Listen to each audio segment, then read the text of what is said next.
മക്കളായിട്ടുള്ള ബോബി സഞ്ജയ് അവരുടെ കൂട്ടുകെട്ട് മലയാള സിനിമയ്ക്ക് ഒരുപിടി നല്ല തിരക്കഥകൾ സമ്മാനിച്ചിട്ടുണ്ട്. അത് സാധാരണ കണ്ട് ശീലിച്ചതിൽ നിന്നും വ്യത്യസ്തമായ ചിന്തകളും അതിന്റെ ഒരു അവതരണ രീതിയും ഒക്കെ. ഇപ്പൊ ട്രാഫിക് എന്ന സിനിമ തന്നെ എടുത്തിട്ടുണ്ടെങ്കിൽ ഒരു പക്ഷേ ഇപ്പൊ നമ്മളിപ്പോ ന്യൂജൻ മൂവീസ് എന്നൊക്കെ പറഞ്ഞ തരംഗത്തിന് തുടക്കമിട്ടിട്ടുള്ള സിനിമയാണ്. അതിനകത്ത് സിനിമകളിൽ ഒന്നാണ് ട്രാഫിക്. ജോസ് പ്രകാശ് സാർ അഭിനയിച്ചിട്ടുണ്ട്. ചേട്ടന്റെ ശരിക്കും പറഞ്ഞാൽ ലാസ്റ്റ് പടമാണ്. അന്ന് കാലില്ല പുള്ളിക്ക്, ആണല്ലേ? അന്ന് കാല് മുറിച്ച സമയമാണ്.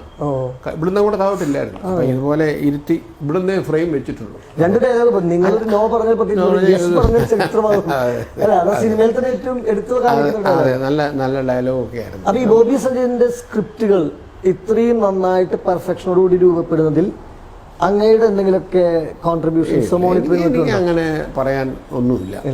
അത് അവരുടെ പഠിത്തവും അവരുടെ കഴിവിനുമൊക്കെയുള്ള കൂടുതലും അതിനുള്ള ഇത് കൊടുത്തത് എൻ്റെ വൈഫാണ് ഡെയ്സി. പുള്ളിക്കാരി കോളേജ് പ്രൊഫസറായിരുന്നു, ഇപ്പം റിട്ടയർ ചെയ്തു.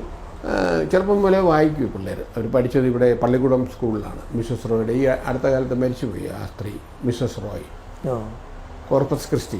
അവിടെ എൻ്റെ 3 മക്കളും പഠിച്ചത്. എനിക്ക് ഇവരെ കൂടെ ഒരു മോളും കൂടെ ഉണ്ട്, അമേരിക്കയിലാണ്, തങ്കം. അപ്പോൾ ഇവർ 3 പേരും അവിടെ പഠിച്ചു. അപ്പോൾ അന്ന് അവരുടെ പഠിത്തത്തിലും അവരുടെ മറ്റ് കാര്യങ്ങളിലെല്ലാം കൂടുതൽ പുസ്തകങ്ങൾ മേടിച്ചു കൊടുക്കുക, കൂടുതൽ അപ്പം വിദ്യാഭ്യാസം കൂടുതൽ കൊടുക്കുക, അതിനൊക്കെ കൂടുതൽ ശ്രദ്ധ കൊടുക്കുക എൻ്റെ വൈഫ് തന്നെ. എനിക്കത് കാര്യമില്ല. പക്ഷേ ഞങ്ങൾ എപ്പോൾ കൂടിയാലും സിനിമയാണ് ഞങ്ങളുടെ വിഷയം. സിനിമയാണ് ഞങ്ങളുടെ ചർച്ചാ വിഷയം. മക്കൾ കൂടിയാലും ആര് കൂടിയാലും സിനിമകൾ, പഴയ സിനിമകൾ. പോപ്പുലർ റൈറ്റർ ഡയറക്ടറായിട്ടുള്ള ഡെന്നീസ് ജോസഫ് സാറും അത് പെങ്ങളുടെ മൂത്ത സഹോദരിയുടെ മകനാണ് ഡെന്നീസ്. അപ്പോൾ അതുകൊണ്ട് ഈ സിനിമ, പാട്ട്, ഈ രണ്ടുമാണ് ഞങ്ങളുടെ ചർച്ചാ വിഷയം. അപ്പോൾ അവർ ആദ്യം എഴുതിയത് ശരിക്കും ഒരു സീരിയലിന് വേണ്ടിയാണ്, അവസ്ഥാന്തരങ്ങൾ. അത് ജൂഡ് അട്ടിപ്പേറ്റി എഴുതിയത്. അതിന് 7 സ്റ്റേറ്റ് അവാർഡ് കിട്ടി. നല്ലൊരു നെടുമുടി വേണു, കെ.പി. ശരീരത, വലിയ താരങ്ങളെ വെച്ചെടുക്കാൻ പറ്റി.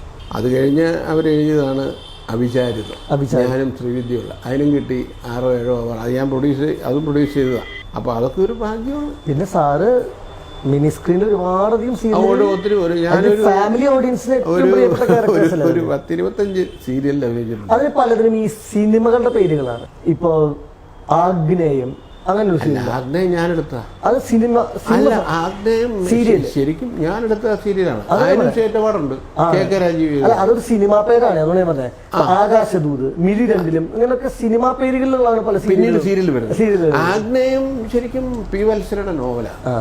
അത് നമ്മൾ റൈറ്റ് മേടിച്ച് ചെയ്ത് കെ രാജീവ് ചെയ്തത്. അതെങ്ങനെയുണ്ട് സാർ ഈ TV പ്രേക്ഷകരുടെ ഭാഗത്തുനിന്ന് ഉള്ളൊരു റെസ്പോൺസ് എങ്ങനെയുണ്ട്? സീരിയലുകൾ രണ്ട് രീതിയിൽ നമ്മൾ കാണേണ്ട കാര്യമൊന്നുമില്ല.